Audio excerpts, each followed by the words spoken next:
Un groupe de personnes, brasseurs de vent, spécialistes en généralité, experts en pipotique appliquée et chercheurs de vérité, nous proposent une nouvelle cosmogonie, la cosmogonie de la Terre plate. Sauf que...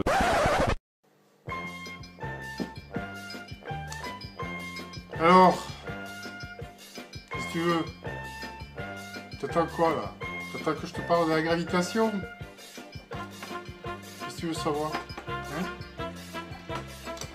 Les gravitations, alors quoi? Le premier à en parler c'est qui? Hein? Je sais pas. Bon, alors, je vais te le dire. C'est Newton qui en a parlé la première fois.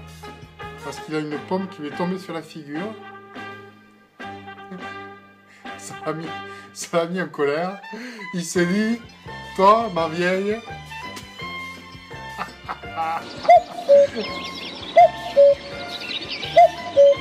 Et c'est loin d'être la dernière fois que le professeur Grand Pipeau se moque du public.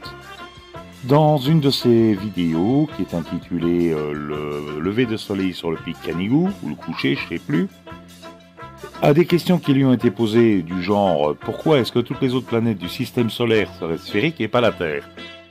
Réponse « Parce qu'elles sont des hologrammes projetés sur un dôme. » De plus, la lumière n'est pas visible à des années-lumière, parce que ça n'existe pas les années-lumière en distance.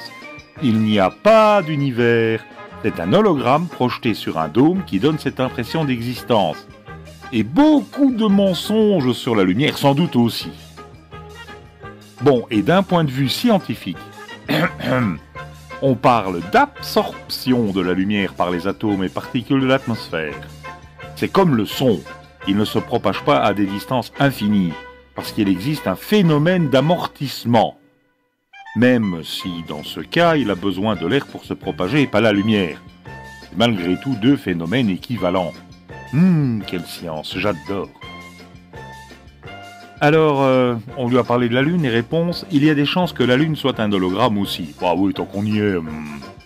Il existe des vidéos qui semblent attester cette hypothèse. Cherchez vague lunaire ou un truc du genre. Sinon, on est comme toi.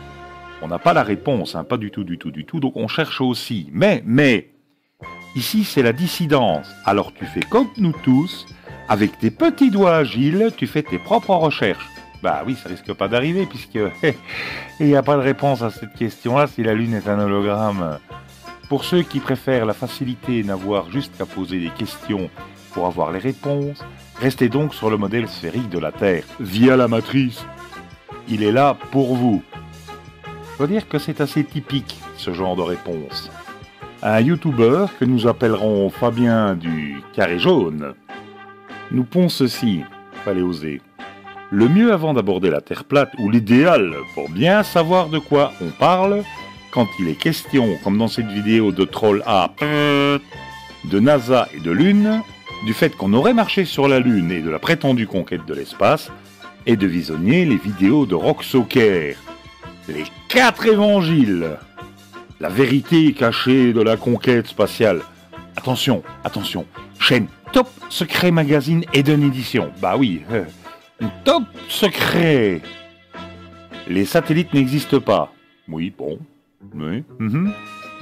Celle sur la matrice n'est pas mal non plus. La conspiration de la matrice. La boîte de Pandore. Ainsi que... le mensonge de la préhistoire. Waouh! On dirait presque le fonctionnement d'une secte. Pour critiquer la secte, lisez d'abord les évangiles de la secte. Tourne un peu en rond là. Bon, mais revenons-en à professeur Grand Pipeau. Puisque le Big Bang c'est une explosion, donc il n'y a pas besoin d'être grand clair pour faire l'analogie avec les explosions que l'on connaît, que l'on voit. D'ailleurs, c'est cette analogie-là que font les astrophysiciens. Pour nous vendre ce Big Bang, il nous fallait quelque chose qui percute. Qu'est-ce qui percute plus qu'une explosion? C'est là aussi où on voit qu'on n'a quand même pas affaire, si tout ça est inventé, ce que je crois aussi, on n'a quand même pas affaire à des cerveaux qui ont des capacités gigantesques et des capacités pour nous pondre des théories mathématiques, oui, mais pour nous pondre de l'astrophysique, pour nous vendre cet univers-là, on n'est pas allé chercher bien loin, on est allé chercher une explosion. Bon, voilà. C'est vrai qu'une cosmogonie ou une terre plate est apparue un jour, hop là, avec par-dessus un dôme, hop li, et un projecteur holographique pour égayer les nuits, ça, c'est une pensée intelligente, philosophiquement fondée, profonde. Non mais, c'est quoi, c'est un test de crédulité? Vous voulez savoir jusqu'où vous pouvez balancer n'importe quoi et que les gens vont suivre? C'est l'apologie du neuneu? Je ne sais pas si les gens se rendent bien compte de ce que vous racontez, comme par exemple avec l'explosion du Big Bang, où les objets y vont tout droit, et puis tout d'un coup ils se mettent à tourner. Mais un élève de 15 ans qui a appris les lois de Newton vous expliquera pourquoi ça commence à tourner. Franchement. Enfin, pour vous, on va dire tout simplement qu'il y a un reptilien qui est passé un peu trop près du projecteur, il s'est pris les pieds dans le câble d'alimentation, ça a déréglé la lentille du projecteur qui s'est mise à tourner. Voilà. Comme ça, on a une explication du même acabit que cette cosmogonie du projecteur au-dessus du dôme. C'est incroyable, j'en arrive à comprendre comment une secte arrive à convaincre des gens des pires absurdités qui soient. Oh,